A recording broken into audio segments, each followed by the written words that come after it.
It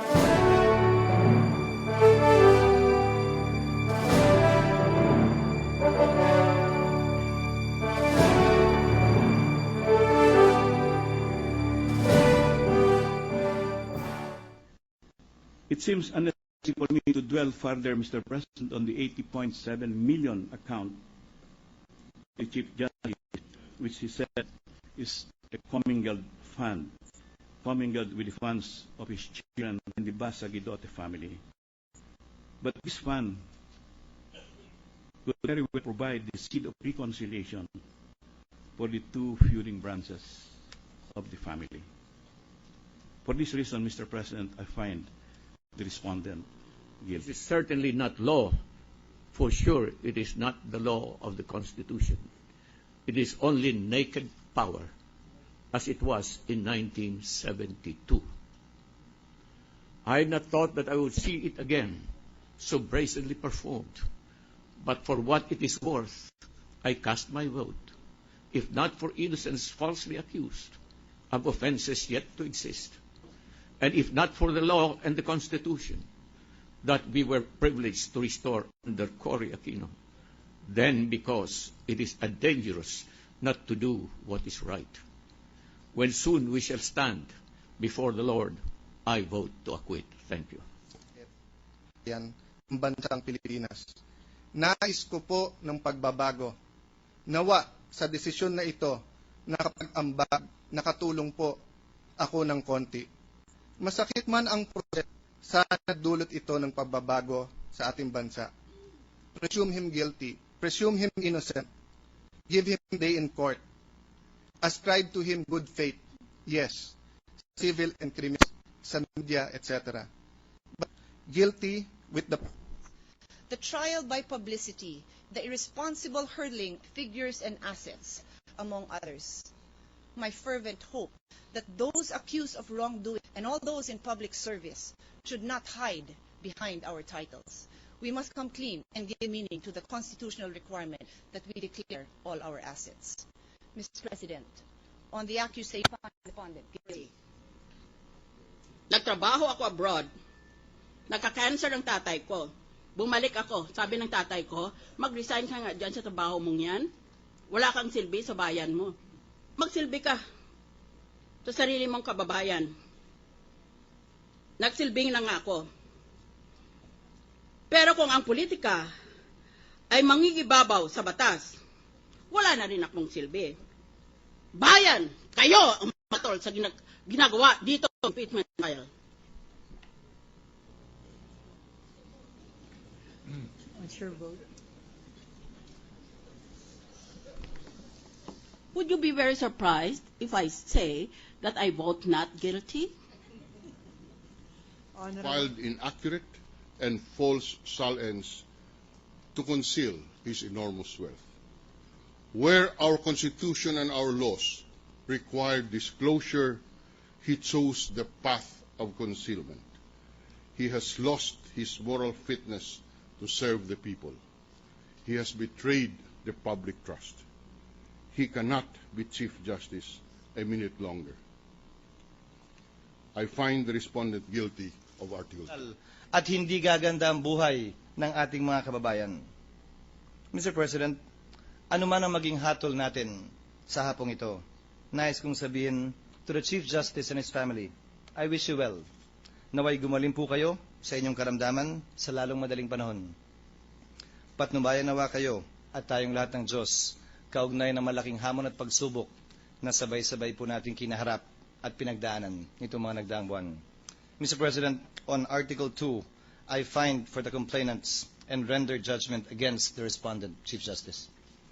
Sa pinakamataas na batas ng bansa. The Constitution above all. Ginoong Pangulo, batay sa ebidensya, sa mga mismong mga sinabi at pag-amin ng nasasakdal, at bilang pagkilala sa kasagraduhan ng saligang batas ng Pilipinas, ito ang hatol ko.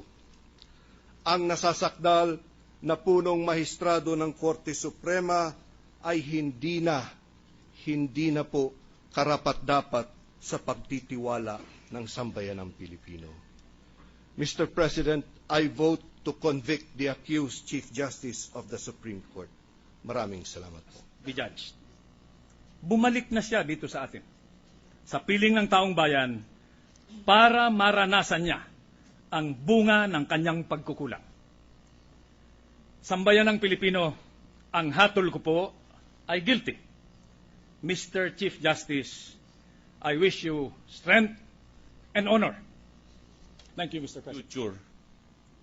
Even if the standards of moral fitness for such a lofty position in government were lowered, an acquittal may still be difficult to justify.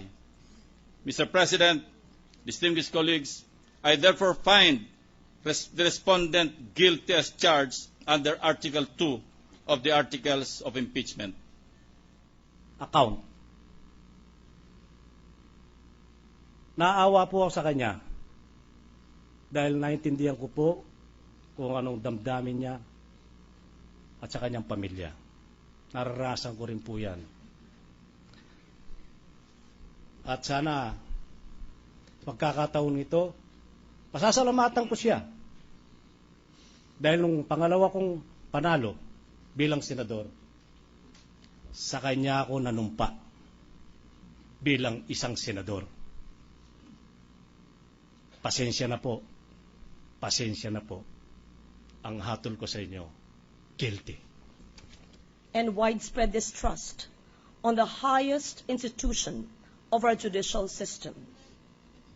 We also lower the bar of public accountability of government officials. It was not easy.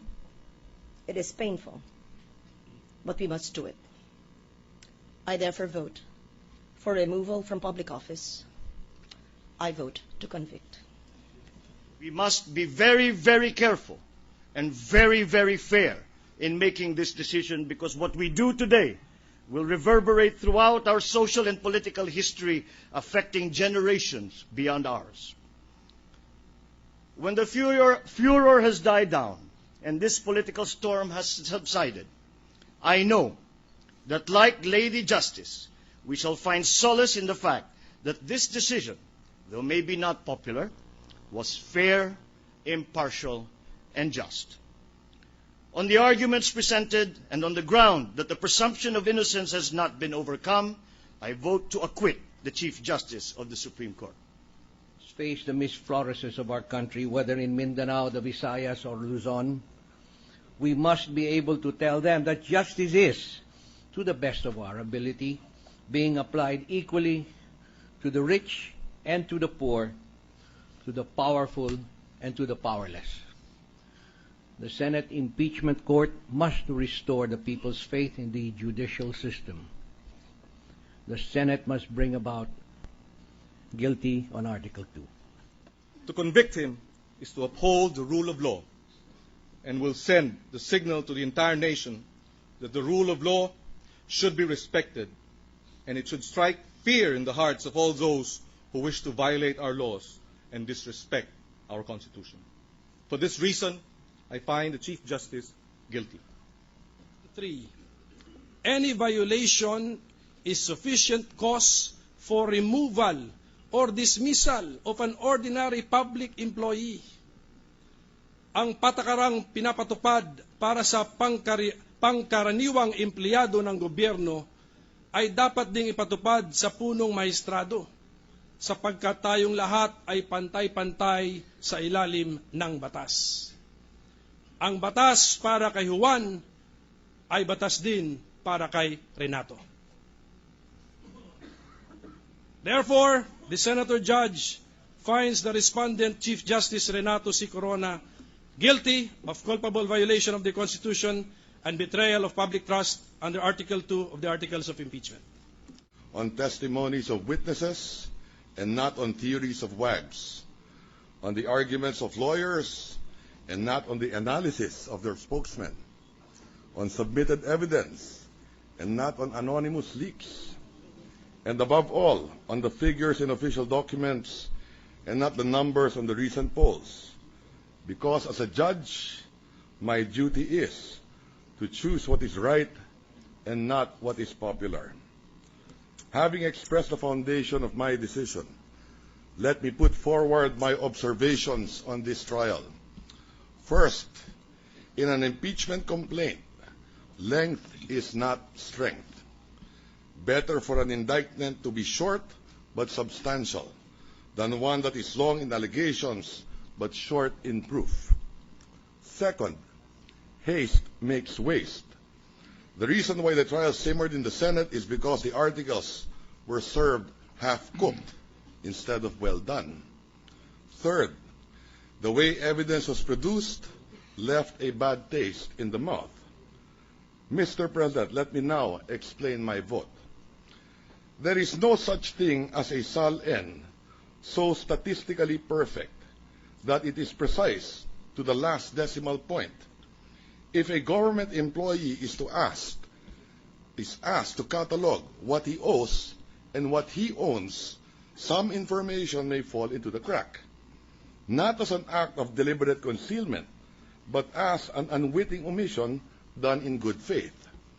So this boils down to the degree of the unintentional miscalculation, and logic dictates that we accept the slight inaccuracies, because if we leave no room for those, then believe me, no government official will be left behind his desk. In the case of the Chief Justice's SAL-N, the undeclared assets are so huge, 50 times more than what he declared in cash. 2.4 million in US dollar deposits, 80 million in peso deposits, that they cannot be brushed aside as innocent exclusions. The very same Constitution that he had sworn to obey and uphold makes it mandatory for a public officer like him to submit a true declaration under oath of his assets, liabilities, and net worth. Mr. Corona knows this because in cases brought to the Supreme Court, he had punished his fellow government workers for failing to disclose far lesser amounts. He should have declared the above. Thus, I vote guilty on Article 2. Mr. President, in a few hours, we will be pulling the plug on this afternoon's political telenovela. With a sigh of relief, let's go back to our regular programming where hard, unheralded work is done away from the camera lights. The end of the trial doesn't call for celebration.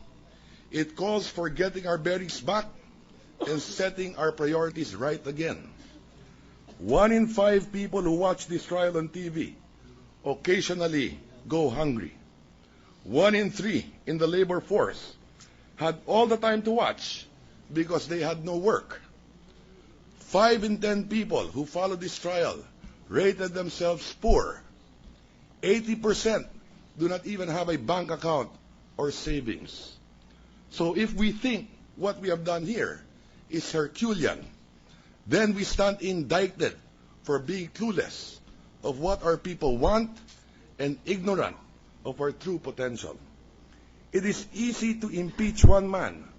What is hard is to impeach hunger, to impeach joblessness, and to impeach poverty. Failed to properly disclose all of his assets in his SAL-N. This, therefore, has necessary consequences that attach to the position he holds in trust. I prayed hard for divine providence and guidance in this one great decision of my life, Mr. President. Napakahirap man, alang-alang sa pagkakaisa at paghilom ng ating bayan, alang-alang sa pagpapatibay ng mga institusyon ng ating pamahalaan, alang-alang sa mga darating pang henerasyon at ng ating kinabukasan, I find Chief Justice Renato C. Corona guilty. Saloobin. Ang tunay na hukom sa paglilitis na ito ay ang taong bayan. Nadinig nila ang dalawang panig. Tulad namin, hindi lahat sila abogado. Ngunit ang kapangyarihan ng demokrasya ay nasa kanilang mga kamay.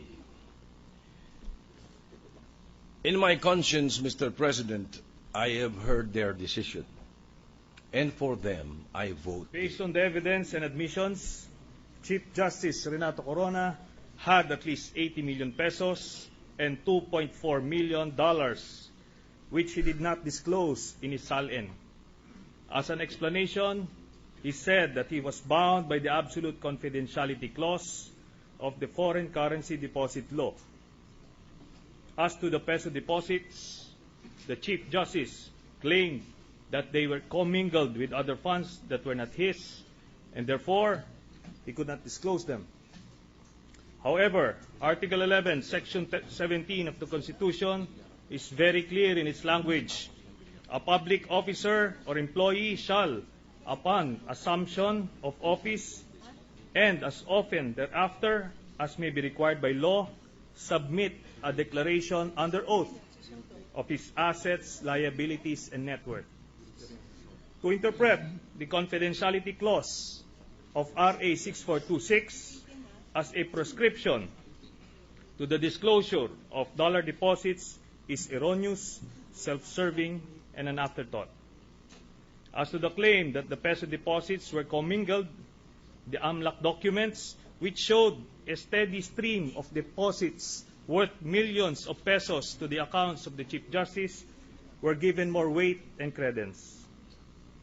Now, as to the matter of public policy, it is in the interest of the country to convict Chief Justice Renato Corona. A conviction signifies that transparency and accountability as principles in governance take precedence over legal technicalities. This effectively takes away any refuge for the corrupt public official. Moreover, the claim of commingled funds and the confidentiality of dollar deposits will never be accepted as alibis. A conviction also signifies that our system of checks and balances is working well, and that impeachment can now be effectively used as a tool of the state to make high government officials accountable for their actions. From now on, no one is untouchable. Lastly, a conviction signifies that we have considerably raised the standards for a Chief Justice of our Supreme Court. He must not only possess vast legal knowledge and wisdom necessary to interpret the law according to its spirit and intent, but more importantly, he must have unquestionable moral integrity and strength of character to render him impervious to corruption and political pressure as he administers justice for our country and people. Thank you. EU account. Bagamat ako po'y bumoto ng guilty, naniniwala po ako mabuting tao si CJ Corona. Ito ay isang error in judgment. At inuulit ko po na napakataas po ng antas ng integridad na kailangan sa posisyon ng pangunahing maestrado ng ating pong Korte Suprema.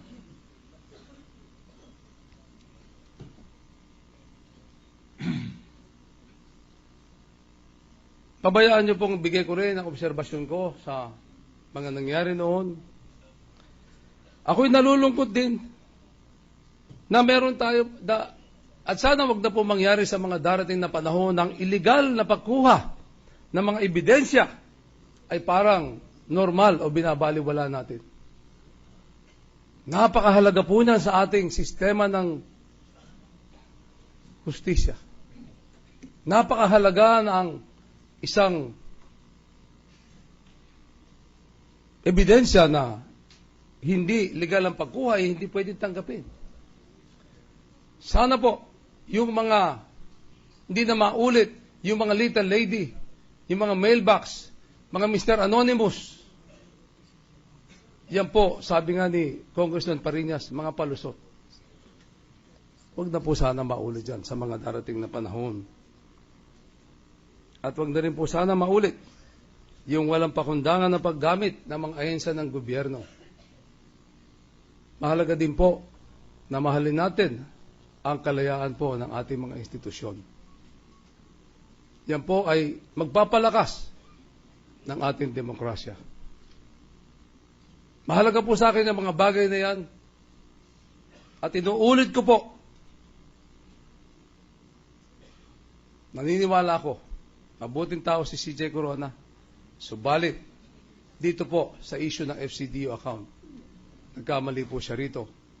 Naniniwala po ako na dapat pantay-pantay ang implementasyon ng batas na ito. Mayaman man o mahirap, miyembro man ng Korte Suprema o pangkaraniwang mamamayan.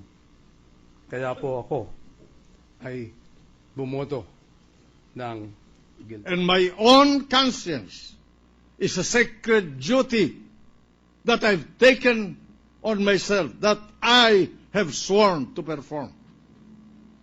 As one who has been through many personal upheavals through all my 88 years, I too have been judged, often unfairly and harshly. But I have constantly held that those who face the judgment of imperfect and fallible mortals like us have recourse to the judgment of history and ultimately of God.